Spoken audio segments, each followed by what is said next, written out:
Hey, church family. I wanted to bring today's word from the Word to you, and um, it's a serious note. I've been asked to respond to the current unrest in our country and how people are treating one another, and it breaks my heart. No sense of injustice should ever be done to anybody, and we're left wondering, how do we respond? What's the right way to respond? The call is continually, we've got to do something. And yet we're kind of left helpless and saying, well, what should that be? How do we address the difficult things? It's not new. It's been around since sin entered the world, that people in different groups have held each other in different perspectives and with different expectations. And it's not okay. It's a result of the sin that permeates our world. And seeing people mistreat one another breaks my heart. The Apostle Paul had to deal with the exact same problem in a number of churches, but specifically in the book of Colossians, chapter 3, verses 8 through 14.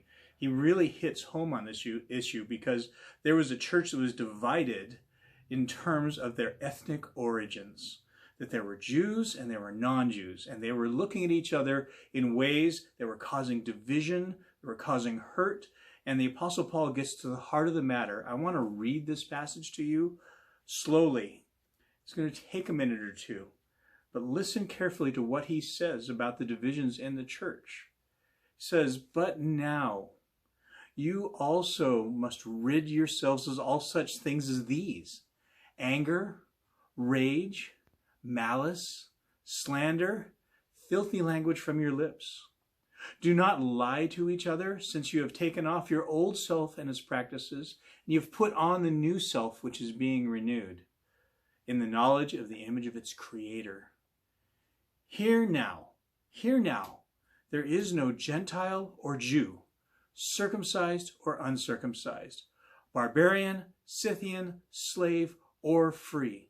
But Christ is all and is in all. Therefore, as God's chosen people, holy and dearly loved, clothe yourselves with compassion, kindness, humility, gentleness, and patience. Bear with each other and forgive one another if any of you has a grievance against someone. Forgive as the Lord forgave you. And over all these virtues, put on love, which binds them all together in perfect unity." Now, people want us to engage in behaviors that are not in line with God's character, and they're certainly not in line with this passage that we just read.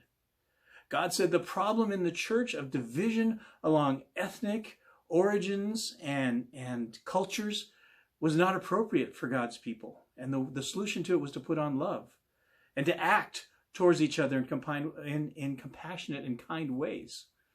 Well, what does that mean? It means it starts with me. It means that I need to look at myself and see, is there anything that's kind of getting into my thinking? And I need to do it honestly and humbly. Not just assuming I'm okay because I'm not engaging in behaviors that I disapprove of, but really, where is my heart around people of the world, my brothers and sisters in Christ, those in the family and those who have not yet been reconciled to God and they're not in the family? It doesn't matter. I'm called to act in love towards them. So it begins with me, and then it acts out through my life in that compassion, that kindness, that humility, that gentleness, and that patience with other people. And by sharing the gospel of Christ with those around me and reaching out to everyone around me, not just the people I'm the most like, but those that need to hear the gospel and need to find reconciliation in Christ. That's going to be the only solution for today. Changing hearts through Christ is the only thing that's going to be lasting. It's the only thing that is going to help us redeem and reconcile a world that is separated from God, and as a result, we're separated from each other.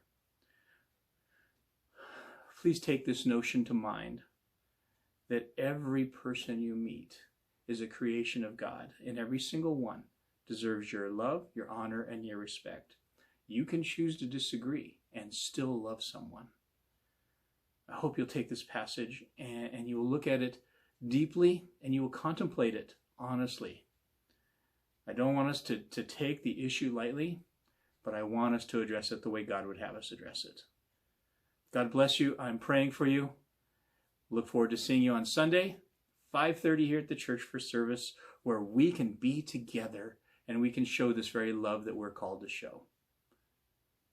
See you later.